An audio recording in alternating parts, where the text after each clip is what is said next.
Sin levadura en la doctrina.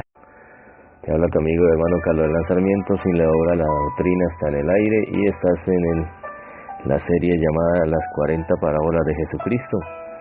Esta es la segunda parte de la segunda parábola que estamos tocando. En la entrega anterior dije que si no hubiera sido por esa declaración del Señor en Marcos 4:13 acerca de la parábola del sembrador en cuanto a lo esencial de la parábola del sembrador, la simpleza, la sencillez y al mismo tiempo la universalidad, esta sería la que estamos tocando hoy, sería la principal de las parábolas, porque marca un derrotero desde la misma llegada del Señor Jesús. Además, en los eventos registrados del Señor en su ministerio aquí en la tierra, en los 4 evangelios, en ese orden de acontecimientos, la primera vez que aparece la palabra parábola se refirió precisamente a esto. Por allá en Lucas capítulo 5 lo puedes ver.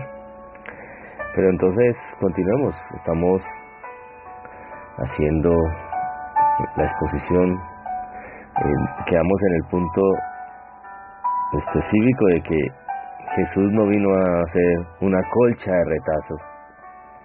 El nuevo pacto no es una colcha de retazos, no es una tapadera de huecos y de imperfecciones del antiguo pacto, es un nuevo pacto sobre mejores promesas. Que el antiguo pacto anunciaba que en algún momento se iba a dar el establecimiento del nuevo pacto es distinto, pero el nuevo pacto no depende del antiguo pacto. De pronto hay gente que piensa que para Israel el nuevo pacto es una reforma, y muy fácil se te puede confirmar de que no es una reforma. La ley testificaba de Jesús. Busquémoslo por ahí en Romanos capítulo 3. Y de antemano te digo que al final del estudio te voy a mandar un capítulo que tengo dedicado específicamente a esto. Se llama La Ley de Jesucristo, la ley de Moisés versus la gracia de Jesucristo, en un libro que me permitió el Señor publicar en el 2012. Es muy bueno, es muy buen fundamento. La verdad, esto parte la historia del cristianismo prácticamente en dos y la teología en dos. Aquí cuando alguien llega a este punto, ya la cosa comienza a verla de una forma distinta. Esta es la óptica que el Señor quiere que todo ministro y cristiano adopte, aprenda a diferenciar y a vivir el pacto que a usted le compete. Israel fue depuesto, Israel fue castigado, Israel fue azotado, Israel le alcanzaron las maldiciones de la ley por no obedecer el pacto que les tocó en suerte vivir. La iglesia no puede repetir ese mismo error. La iglesia tiene que conocer el nuevo pacto, el contrato que le rige delante de Dios. Romanos capítulo 3, versículo 19 dice así, haciendo una distinción entre la gracia y la ley, no se lo olvide. La ley, Juan 1:17 dice que la ley vino por medio de Moisés, pero la gracia y la verdad vinieron por medio de Jesucristo.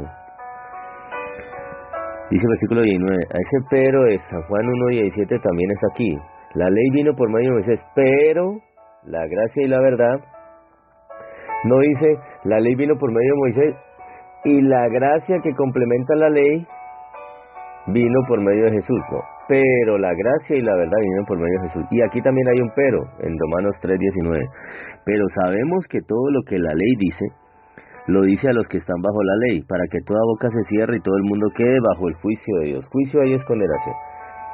Ahí dejo algo claro que el apóstol Pablo después lo definió en 2 Corintios capítulo 3. La ley es un ministerio de condenación, no salva a nadie. La letra mata. ¿Listo? Versículo 20, y aquí explica por qué. Ya que por las obras de la ley, ningún ser humano será justificado delante de Dios, de Él, porque por medio de la ley es el conocimiento del pecado. Es decir, las obras de la ley no te justifican ante el Padre Celestial. La ley lo único que hizo ahí, está explicando, es dar conocimiento del pecado, definir cuáles eran los delitos. Alguien coge algo que no es lo suyo. ¿Cómo se llama ese delito? Se llama robar. Es un ladrón. Eso es lo único que hizo la ley. ¿Listo? Y el versículo 21 es clave. Pero ahora, aparte de la ley, por un camino distinto de la ley, independiente de la ley, te estoy citando las diferentes versiones que hay respecto a esto. Por algo distinto, por un camino distinto, aparte de la ley, independiente de la ley, sin depender de las obras de la ley. Vamos a ver cómo dice aquí en la Biblia latinoamericana que tengo aquí, el Nuevo Testamento del latinoamericano. Dice Romanos 3:21, dice así, Romanos 3:21, dice así, aquí, pero ahora nos hizo manifiesto eso mismo que anunciaban la ley y los profetas. Dios nos hace justos y santos sin valerse de la ley. Este lo dejó para el final, pero muy bueno. Es decir, sin valerse de la ley, Dios justifica al pecador. Pero ¿cómo así si la ley lo condena? Porque alguien pagó el precio, el acta de los decretos que nos era contraria, la quitó de en medio y la clavó en la cruz del Calvario. Alguien satisfizo los requerimientos de la ley. La ley cayó con todo su peso sobre él, recibió todo el peso de la ley, el castigo que la ley demandaba, que la ley es justa, santa y buena. La ley de ninguna manera es mala, la ley es justa. Pero entonces alguien se hizo maldición, llegó a ser maldición. Hasta ese punto llegó, como dice en Gálatas capítulo 3, por nosotros se hizo maldición, no era maldición, llegó hasta el punto de convertirse en maldición. Al que no conoció pecado, Dios lo hizo pecado, 2 Corintios 5. Llegó hasta ese punto de convertirse en lo que más detesta a Dios, la desobediencia, abomina a Dios, él abomina el pecado. El pecado hizo separación entre Dios y su creación. El pecado no es de Dios, el pecado es obra de Satanás. Y por el pecado pasa la muerte a todos los hombres, Romanos 5:12. Entonces, por ese camino distinto que la misma ley anunciaba, porque la ley sabía que la única forma de que otorgaran salvación a los hombres era que ella fuera quitada de medio, porque mientras ella estuviera presente, ella acusaba, condenaba, y nadie la podía cumplir. Entonces era necesario que alguien hiciese ese trabajo, y ese trabajo lo hizo el Hijo de Dios. Y la ley también anunció que Dios iba a enviar su Mesías a Israel. Deuteronomio capítulo 18. He aquí profeta como yo, dijo Moisés, os levantará el Señor. Y el que no oyere tal profeta será desarraigado del pueblo. Y fue efectivamente lo que pasó. Jesús es el Mesías, envió a Israel, y Israel lo desechó. No todos, ¿no? Pero el pleno de la sociedad israelita, tanto autoridades como personas, dijeron, crucifícale. ¿Y qué hago con este hombre que vosotros decís que es el rey? ¿Qué hago con el rey de los judíos? ¡Fuera con este! Pero no ha hecho nada malo. Crucifícale. ¿Y a quién le suelto? Suéltanos al ladrón, a Barrabás. Desecharon al Hijo de Dios. He aquí pongo en Sión una piedra reprobada, piedra de tropiezo, y el tropezadero de Israel. Es que Israel no cree que alguien pueda entrar al reino de los cielos sin cumplir la ley de Moisés. Es decir, la ley de Moisés se le convirtió a ellos en la panacea, cuando la ley tenía una tarea y llegaba a la mitad. ¿Cuál era?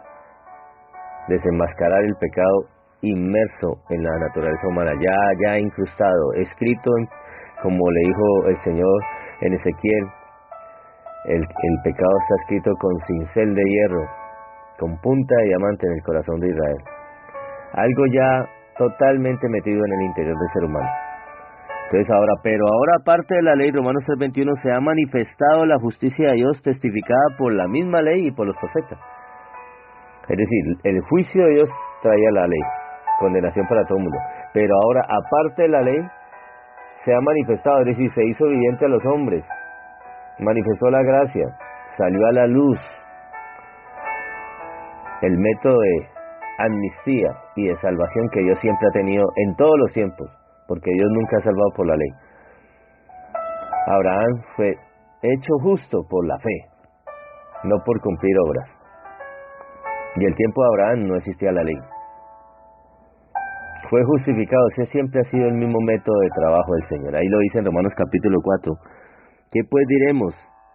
Versículo 1. ¿Qué halló Abraham nuestro padre según la carne? Porque si Abraham fue justificado por las obras de la ley, tiene que gloriarse, pero no para con Dios. Porque ¿qué dice la Escritura? Creyó Abraham a Dios y le fue contado por justicia, por la fe. Pero al que obra, es decir, a la persona que confía en las obras que hace, es decir, los que se sujetan a la ley de Moisés, no se le cuenta el salario como gracia, sino como deuda. Como trabajó, me debes esto, Señor. Yo hice esto, esto y esto, entonces estás endeudado conmigo, me debes esto. Ese es el concepto de la ley. Versículo 5. Mas al que no obra, el que no se apoya en sus obras, sino que cree en aquel que justifica al impío, su fe le es contado por justicia. Siempre ha sido el mismo método de salvación de parte de Dios, en todos los tiempos. Noé fue hallado justo, Abraham creyó y fue justificado. Y si ahí en adelante seguimos, todo ha sido por fe. Por eso Habacuc dijo, mas el justo por la fe vivirá. Y lo repite el Nuevo Testamento. Esto es un camino de fe, no es por obras. Ahora, no significa que no hay obras. Eso es después de que ya has creído. Dios te permite andar en unas obras que tú ni siquiera planificas. Tú nunca has pensado en ir a darle comida a los pobres, en no botar la comida a la basura, y más bien empacarla, calentarla bien, y ir y buscar a alguien a quien dársela. Eso nunca pasó por tu cabeza. Pero cuando ya llegas al Señor, el Señor te empuja a hacer cosas de ese tipo. Y así por el estilo. Ya son obras que Él preparó de antemano para que anduviésemos en ellas. Pero son obras que ya demuestran que hay una salvación, hay una justificación en tu vida. No que estás buscando ser justificado por esas obras que haces. No, yo voy a ayudar a los viejitos a pasar la calle para ganarme el cielo. Estás perdido. Esas no son las obras que salvan. Entonces, volvemos al punto aquí de la parábola. ¿Acaso pueden los que están de bodas, Jesús respondió antes de dar la parábola, tener luto? El luto ahí también se refería pues a la posición de ayuno. Tener luto y abstenerse pues y ayunar entre tanto que el esposo está con ellos. ¿Podéis acaso hacer que los que están de bodas ayunen? Mientras tanto que tienen consigo al esposo no pueden ayunar. Entonces hay un concepto, la presencia del esposo. Y ese concepto lo vemos clarísimo en San Juan capítulo 3, versículo 29, busquémoslo. Recuerde que la ley y los profetas llegaron hasta Juan el Bautista. De ahí en adelante el reino de los cielos es anunciado y los violentos la arrebatan. San Juan capítulo 3, versículo 29. El que tiene la esposa es el esposo, está hablando Juan el Bautista. Cuando le dijeron, Señor Juan, ese que tú bautizaste ahora está bautizando más gente que tú. ¿Ah? Como quien dice, mira ese señor, ¿qué le pasa? Tú le predicaste, un ejemplo pues, y ahora resulta que en un momentico tiene más discípulos que tú. Juan logró tener al final como 2, 3 discípulos que pasaron a ser discípulos de Jesús. Recuerde que el ministerio de Juan fue muy rápido, 6 meses más o menos. Desde que el momento que comenzó a proclamar una voz en el desierto. Y dice así, vinieron a Juan y le dijeron, Rabí, mira que el que estaba contigo al otro lado del Jordán, de quien tú diste testimonio, bautiza, y todos vienen a él. Respondió Juan y dijo, no puede el hombre recibir nada si no le fuere dado del cielo. Vosotros mismos me sois testigos de que dije, yo no soy el Cristo, sino que soy enviado delante de él. Ahí en testimonio de que Jesús es el Mesías. Vosotros mismos me sois testigos de que yo dije, no soy el Cristo, yo no soy el Cristo, sino que soy enviado delante de él. He aquí, envío mi mensajero delante de mí, de tu faz, el cual preparará el camino. Una promesa en Malaquías y en Isaías también está esa voz. Una voz en el desierto, prepara el camino al Señor. El que tiene la esposa es el esposo, mas el amigo del esposo que está a su lado, que era Juan, y le oye, se goza grandemente de la voz del esposo. Así pues, mi gozo está cumplido. Es necesario que yo mengue para que él crezca. Pero la clave está, el que tiene al esposo es la esposa. Él está de bodas. ¿Por qué? ¿Cómo van a decir que ayunen si yo, el esposo, estoy aquí presente con ella, con la prometida? Ella no va a ayunar mientras yo estoy aquí, ya está de fiesta. De fiesta con Jesús. Está en banquete. Entonces en el contexto le suelta la parábola. ¿Y cuál es la parábola? No, nadie corta un pedazo de vestido nuevo y lo pone en un vestido viejo, pues si lo hace y pone remiendo de paño nuevo en vestido viejo, el mismo remiendo nuevo tira de lo viejo y no solamente rompe el nuevo, sino que el remiendo sacado de él no armoniza con el viejo y se hace toda la rotura. Y nadie echa vino nuevo, no de viejo, de otra manera el vino nuevo romperá los sobres y se derramará y los sobres se perderán, pero cada uno en su sitio. Ahí está anunciando los dos pactos que Él vino a hacer. Eso le dio preámbulo de entrada. Y lo que está ahí haciendo sencillamente le dio pie. Pero digo que esa es la parábola más importante. ¿Por qué? Porque habla prácticamente de lo que Jesús vino a hacer, a establecer un nuevo pacto. Y para eso vamos a Hebreos. Qué bueno, le invito a que se lea Hebreos. Por eso le voy a enviar al final el estudio, para que se dé cuenta de una forma muy profusa. Certificamos que la gracia es mayor que la ley, y que es mejor aferrarse a la gracia que a la ley. En Hebreos capítulo 7 habla acerca de eso, acerca de Jesús, acerca de Jesús como un sacerdote distinto a la manera de los sacerdotes de la ley. Estoy parafraseándole, para que pudiera llenar esos vacíos. Y yo al final de la entrega anterior dije que Jesús no vino con un retazo de tela nueva para tapar los huecos que dejaba el sacerdocio antiguo basado en la ley. No, Él no vino a hacer una colcha de retazos y a tapar los huecos. No, Él vino a hacer un nuevo vestido. Y desde el versículo 11 te lo voy a leer, Hebreos capítulo 7. Si pues la perfección fuera por el sacerdocio levítico, porque bajo él recibió el pueblo la ley de Moisés, ¿qué necesidad habría aún de que se le aventase otro sacerdote según el orden de Melquisedec, un orden eterno, sin comienzo ni final, y que no fuese llamado según la orden de Aarón, en la cual finalizaba, era un sacerdote vitalicio hasta que moría y uno de sus hijos le sucedía? Porque cambiado el sacerdocio, se cambió el sacerdocio, según el Salmo, tú eres sacerdote según la orden de Melquisedec.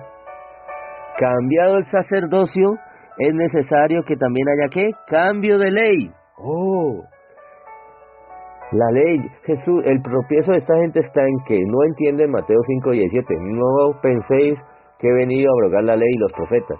No he venido a abrogar sino a cumplir. Entonces se quedan en ese punto y sobre esa base piensan de que la ley no está abrogada. La ley fue abrogada, solo que Jesús primero la cumplió, la satisfizo, la vindicó, porque la ley la habían pisoteado también, la vengó, y luego la puso en su sitio, en honra, y ahora Él quedó como el camino.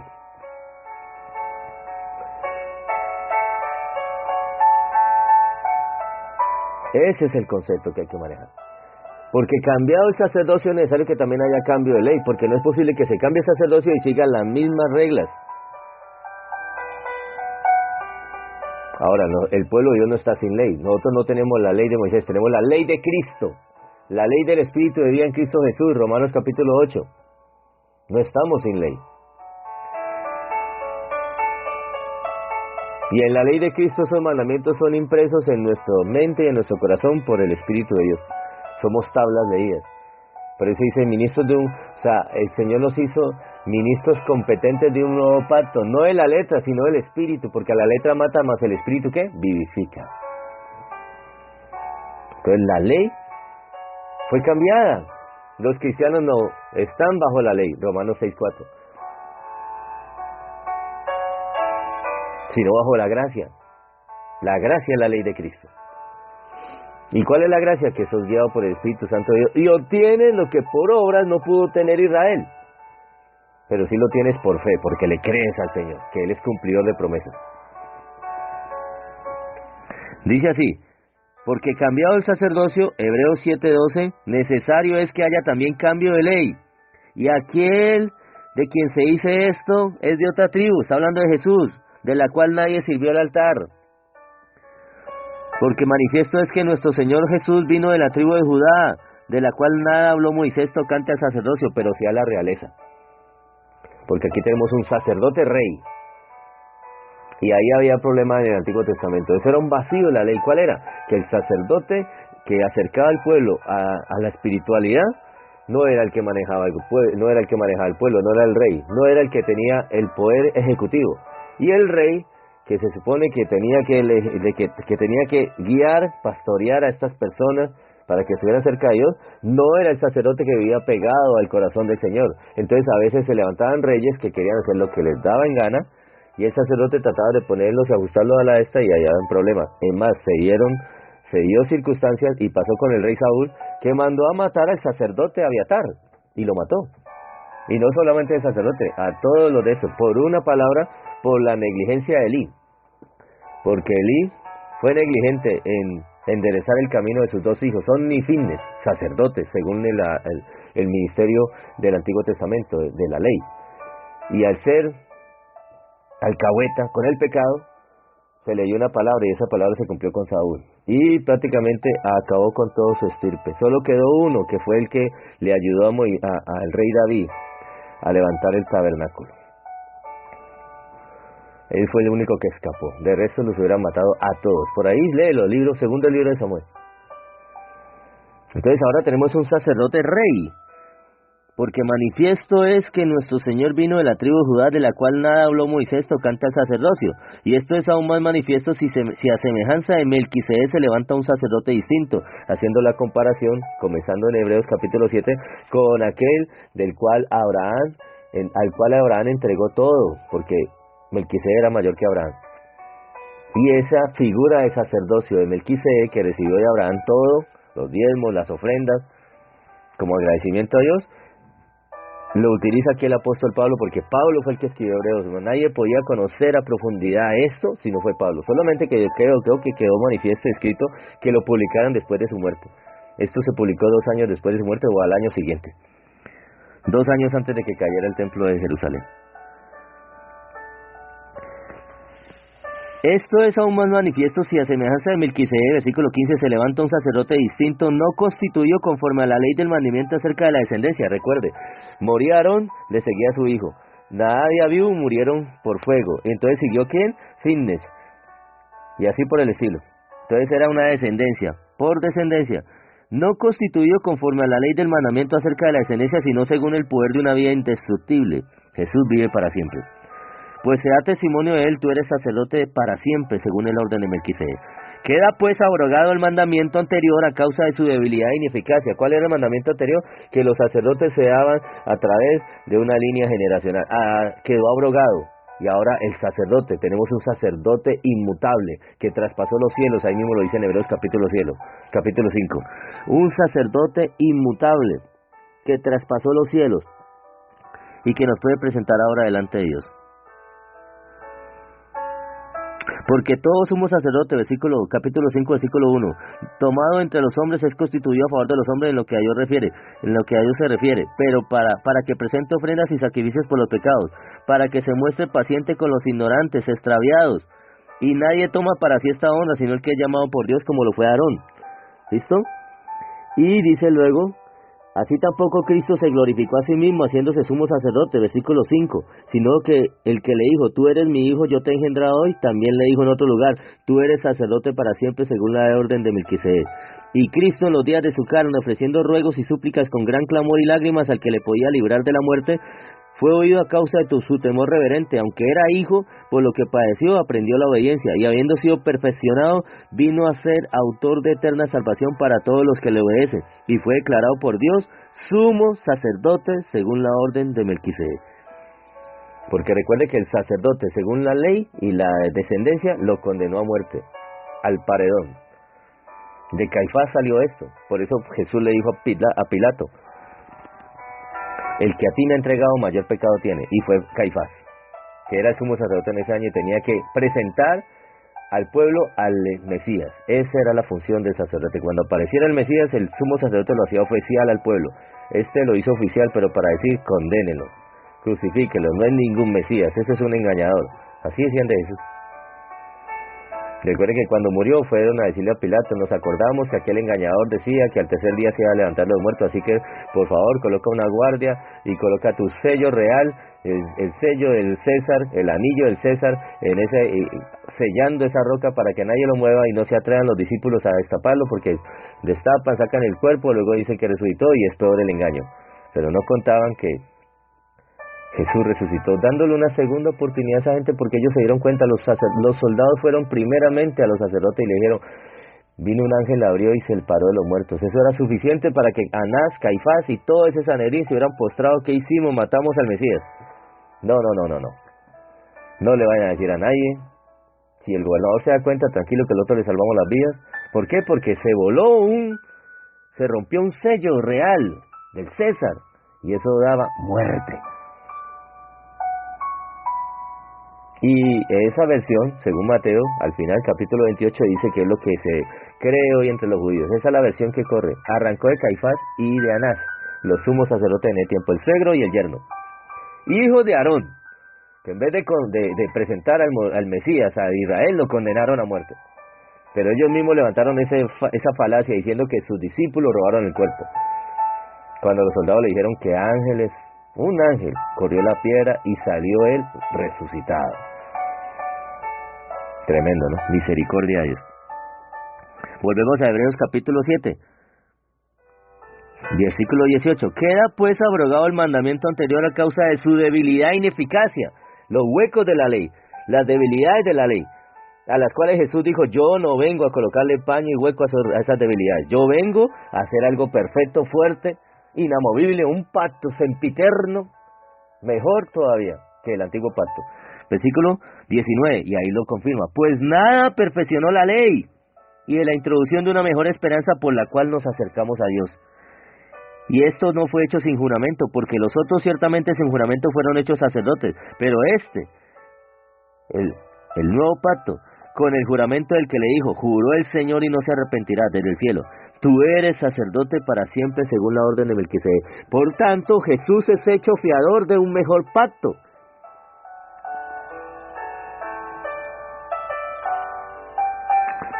Capítulo 8, versículo 1. Ahora pues el punto principal de lo que venimos diciendo es que tenemos tal sumo sacerdote, el cual se sentó a la diestra del trono de la majestad en las alturas de los cielos, está a la diestra de Dios, rogando por nosotros, ministro del santuario de aquel tabernáculo verdadero, no el que Moisés levantó acá, que era una réplica del cielo, que levantó el Señor y no el hombre. Porque todo sumo sacerdote está constituido para presentar ofrendas y sacrificios, por lo cual es necesario que tenga también algo que ofrecer. Hablaba en el momento en que el templo estaba todavía en pie, y ese templo no está en pie ya, caído.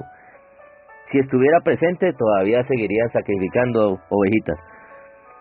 Así que si estuviese sobre la tierra, el sumo sacerdote que tenemos en los cielos, ni siquiera sería sacerdote, habiendo aún sacerdotes que presentan las ofrendas según la ley. Recuerde, año 68 se escribió esto, todavía no había caído el templo en el año 70.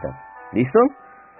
Los cuales sirven a lo que es figura de las sombras celestiales, como se le advirtió a Moisés cuando iba a erigir el tabernáculo en el desierto, diciéndole, mira, haz todas las cosas conforme al modelo que se te ha mostrado en el monte, pero era una réplica, el original está en el cielo, y Jesús entró al original. Pero ahora, versículo 6, tanto mejor ministerio es el suyo, el de Jesús, cuanto es mediador de un mejor pacto, establecido sobre mejores promesas, un vestido nuevo que no se pone sobre un vestido viejo, porque no armoniza, ambas cosas se tiran, se echan a perder. Jesús es fiador de un mejor pacto establecido sobre mejores promesas, porque si aquel primero, Hebreos 8:7, el primer pacto, hubiera sido sin defecto, no por el pacto en sí, sino porque el pueblo no copió, no entendió, ciertamente no se hubiera procurado lugar para un segundo vestido en este caso. Si aquel primer vestido no tendría mancha, ni hueco, ni arruga, ni cosa semejante, no se hubiera buscado lugar, parafraseando mis palabras, para un segundo vestido. Y ahí anuncia el nuevo pacto. Esta parábola le dio entrada al Señor Jesús para eso. Esta es la parábola principal, prácticamente, la labor que el Señor está haciendo. Y en esa parábola, recuerde, confirmó con muchas otras parábolas acerca del vestido, el vestido y el vestido. ¿Y a qué se refiere el vestido? La gracia. Dios te justifica ahora por unas obras muy distintas a las antiguas. El Señor te presenta ahora delante de Él con una justificación que la ley nunca logró alcanzar. La ley no logró alcanzar esa justificación.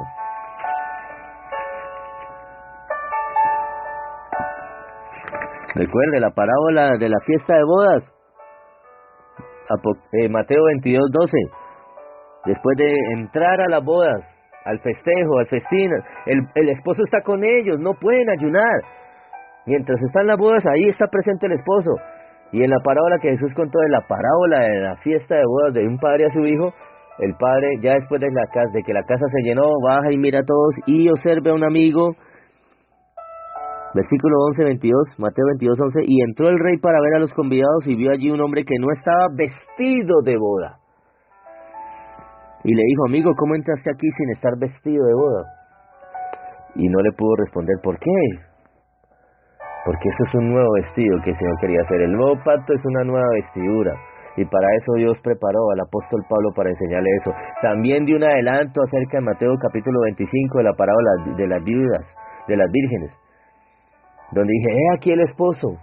Ahí les quitó el esposo, entonces ellas ¿qué hacían? Vigilaban y ayunaban, lo que él les dijo ahí al final. Pero vendrán días cuando el esposo les será quitado y entonces aquellos días ayunarán. Vigilaron, ayunaron, estuvieron pendientes hasta que apareció el esposo.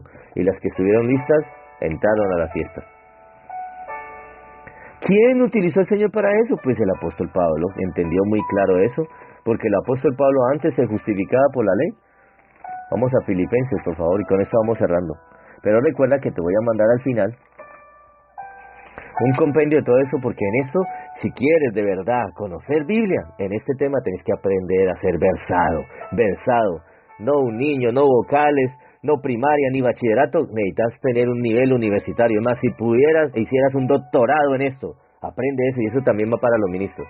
¿Por qué tanto ministro cae hoy en legalismo y en todas esas corrientes judio-mesiánicas, judaizantes, y tanta observancia antiguo-testamentaria? Hay gente que no conoce y no Antiguo Testamento y no entienden el nuevo pacto que viven. Citan muy poco el nuevo pacto. ¿Por qué?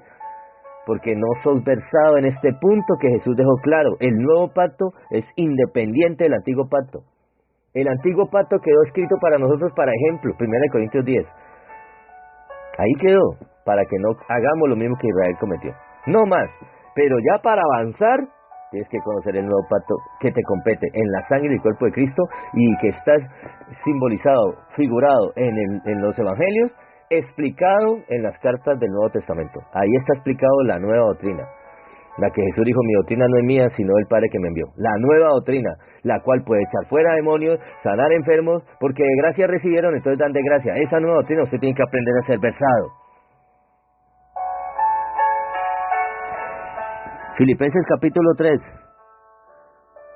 versículo 4, dice así el apóstol Pablo, aunque yo tengo también de qué confiar en la carne. Si alguno piensa que tiene de qué confiar en la carne, yo más. Circuncidado al octavo día, mire, el vestido de la ley. Ahí comenzó a sacar sus palmarés. Circuncidado al octavo día, primero, del linaje de Israel, de la tribu de Benjamín, hebreo de hebreos, y en cuanto a la ley, fariseo. En cuanto a celo, perseguidor de la iglesia. Y en cuanto a la justicia que es en la ley, irreprensible. Pero cuantas cosas eran para mí ganancia, las he estimado como pérdida por amor a Cristo. Por el amor de Cristo. Y ciertamente aún hoy estimo todas estas cosas como pérdida, basura, dice en otro pasaje, por la excelencia del conocimiento de Cristo Jesús, mi Señor, por amor del cual lo he perdido todo y lo tengo por basura para ganar a Cristo. Y ser hallado en Él, no teniendo mi propia justicia, vestido viejo, que es por la ley, sino la justicia que es por la fe de Cristo Jesús, vestido nuevo, la justicia que es de Dios por la fe, la gracia. A fin de conocerle y el poder de su resurrección y la participación de sus padecimientos, llegando a ser semejante a él en su muerte, y si en alguna manera llegase a la resurrección de todos los muertos. Se le concedió morir como mártir. Esa misma vestidura, el apóstol Pablo, conociendo eso en su realidad propia, entendió el asunto del antiguo y el nuevo pacto y comprendió que son muy distintos y que son dos cosas totalmente diferentes. Son dos sistemas de justificación, como siempre he enseñado. Este tema lo he dicho, yo acentúo mucho en eso. Hay gente que dice, pero otra vez, es que hay que acentuar en eso hasta que usted no entienda. Tuve un profesor en una ocasión en Univalle que siempre que entrábamos enseñaba estática y dinámica, unas materias bien tremendas, difíciles, y resulta que siempre que entrábamos él nos hablaba de los vectores, hasta que un día se paró un alumno y le dijo, profe, ya estamos aburridos de los vectores, ya entendemos. ¿Entiendes? Sale al tablero. Lo sacó al tablero, le dijo, haz esto, trázame el vector. No pudo. No entiendes, y hasta que no entiendan vectores, no les doy dinámica y estática. Es lo mismo. Hasta que no entiendas la diferencia entre la gracia y la ley, no te ha amanecido. No sabes ni el pacto en que estás parado. Aún para ministros eso es una realidad. Siempre hemos dicho, y hay mucha gente, usted lo escucha, hay gente que maldice al pueblo citando la ley de Moisés. Una ley derogada, que nos sirve de ejemplo, pero que no nos cobija. En vez de avanzar en la gracia y enseñarle a la gente la gracia, Pedro murió diciendo sus últimas palabras. Las últimas palabras del apóstol Pedro, ¿sabe cuáles fueron? El hombre más usado en la gracia de Jesús. El hombre más usado. Su sombra sanaba. ¿Y cuáles fueron sus últimas palabras? Antes bien creced en la gracia y el conocimiento de nuestro Señor Jesucristo. Y las últimas palabras de Pablo en la carta de Hebreos. La última carta fue de Timoteo, pero en la carta de Hebreos, asumiendo que es de Pablo, las últimas palabras de Pablo dicen: no se alimenten de viandas, no sirven para nada. Los viandas, hablando de la ley, no sirven para nada. Crezcan en la gracia, la gracia, la gracia, la gracia, el pacto que ustedes viven, el pacto que ustedes viven, conózcanlo, conózcanlo, conózcanlo. Hebreos capítulo 13, conozcan de ese pacto. No se alimenten de viandas que nada le ha servido a los que se han alimentado de ellos, no les sirven de nada. Vuelven atrás y vuelven a ser esclavos de sus pecados. En Romanos utiliza dos pasajes el apóstol Pablo y con esto cierro. Dice así, Romanos capítulo 10, hermanos, ciertamente el anhelo de mi corazón y mi oración a Dios por Israel es para salvación. En un plano personal lo entendió el apóstol Pablo y se lo dijo en un plano en general para toda la nación.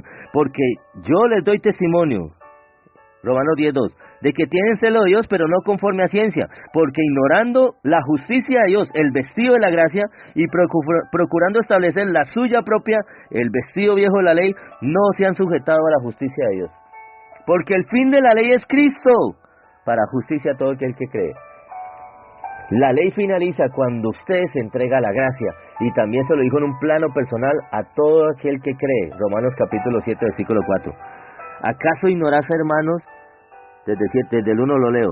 Hablo con los que conocen la ley, que la ley se enseñorea al hombre en tanto que él vive. Porque la mujer casada, y da el ejemplo del matrimonio, por eso Jesús dijo, él es el esposo, y Juan dijo, él es el esposo, yo soy el amigo, y ahí está la esposa, y esposo y esposa lo liga una ley. Pero aquí estamos hablando de un matrimonio del cristiano con la ley de Moisés.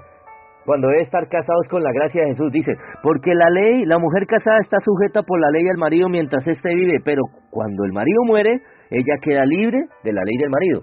Es viuda, ahora puede casarse con el que quiera, o quedarse viuda, recordando a su marido, también lo puede hacer. Versículo 3, Romanos 7, así que si en vida el marido se uniera a otro varón, ahí ya está otra cosa, está infringiendo una ley que la une a su marido, entonces será llamada ¿qué? Adúltera, pero si su marido muriere, ella es libre de esa ley, de tal manera que si se uniera a otro marido no será adúltera, porque murió el anterior, y con él murió la obligación que tenía con él. Ahora el versículo 4, esta carne tenía obligación con la ley de Moisés, pellízquese por favor, sí, esa carne, aunque usted no fuera hebreo, judío, por lo que la ley daba conocimiento del pecado, esta carne estaba unida a la ley de Moisés, y por eso lo condenaba a usted. Entonces dice así el versículo 4, así también vosotros, hermanos, nosotros, habéis muerto a la ley de Moisés mediante el cuerpo de Cristo, para que seáis de otro, del que resucitó de los muertos, a fin de que llevemos fruto para Dios. ¿Qué significa eso? Significa que a través de Cristo Jesús, porque esta carne suya era condenada por la ley, entonces Jesús recibió la condenación del pecado en su cuerpo, para que usted no reciba la condenación del pecado, pero al morir eso, y murió Jesús, la condenación del pecado por la ley, entonces usted ahora es libre por la gracia de Jesús. Es la única manera de poder estar delante de Dios sin ser acusados por la ley, porque ya alguien pagó, y una condena no se paga dos veces, ya alguien pagó. Jesús pagó la condena que usted merecía por la ley de Moisés, aunque usted no fuera israelita. Pero al conocer los 10 mandamientos ya usted era convicto, porque usted no podía amar a su prójimo como usted mismo. Solo para darle un ejemplo de los 10 mandamientos, que nadie los cumple. Jesús le dijo en Juan capítulo 7 a los sacerdotes y a los fariseos, ninguno de vosotros cumple la ley. Jesús dijo, yo he venido a cumplir la ley, no a abrogarla. Pero después de cumplirla, Él dejó a un lado la ley, santa, justa y buena, y ahora Él quedó como el camino de regreso al Padre. Yo soy el camino, yo soy la vida, yo soy la verdad. Y nadie viene al Padre si no es por mí. Por la ley de Moisés no va a llegar nadie, y nunca llegó nadie. Todos fueron llegados y traídos a la presencia de Dios por la gracia, desde los antiguos. La gracia que a futuro miraba a los antiguos hacia el sacrificio perfecto de Jesús.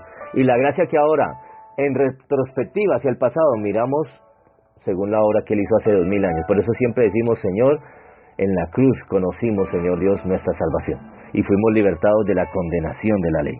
Ahora somos libres, como dice ahí Romanos capítulo 6. Porque cuando eras esclavos, versículo 20, del pecado, eras libre acerca de la justicia, pero ¿qué fruto tenías de aquellas cosas de las cuales ahora os avergonzáis? Porque el fin de ellas es muerte. Mas ahora que habéis sido libertados del pecado, porque la ley murió para nosotros, ¿y quién le daba vida al pecado? La ley. Eso lo dice 1 Corintios capítulo 15. El poder del pecado es la ley. Mientras la ley esté, el pecado está vivo. Echa la ley, ahí está la ley, el decreto.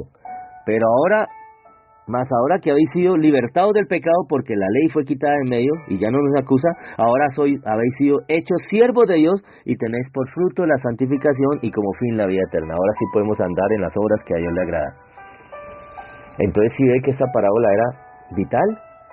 Uy, sí, claro, eso marca un derrotero. Es decir, aquí esto fue la bisagra. Aquí se dio el desprendimiento del judaísmo y comenzó a ser el cristianismo, el evangelio de salvación.